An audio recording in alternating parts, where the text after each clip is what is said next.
Farewell, again, to Microsoft's Internet Explorer.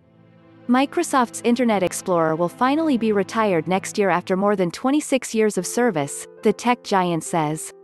The veteran web browser was released with Windows 95. It will no longer appear on consumer versions of Windows 10 after June 2022, Microsoft wrote in a blog.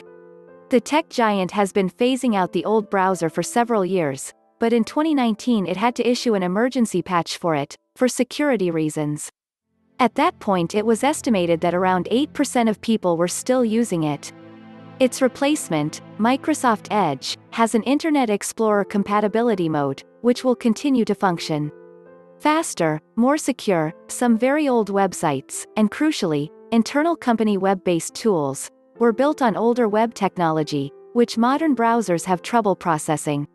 In a blog, Microsoft Edge program manager Sean Lindersay wrote that the newer browser was a faster, more secure and more modern browsing experience, and was also now better able to handle older applications.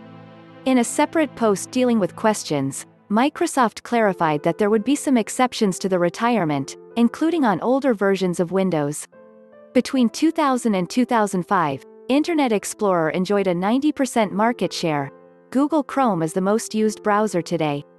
But in 2013 Microsoft was fined €561 million, $731 million, £484 million at the time, for failing to promote alternative browsers within its Windows operating system. It had introduced a browser choice pop-up in 2010, but the feature was dropped in an update the following year. Microsoft said this had happened by mistake. New Font. The tech giant is also tinkering with another bit of history. In April this year it announced that it is planning to change its default font, which has been Calibri across all of its products since 2007. It is inviting users to vote on their favorite from 5 contenders, and says the most popular will form its new look.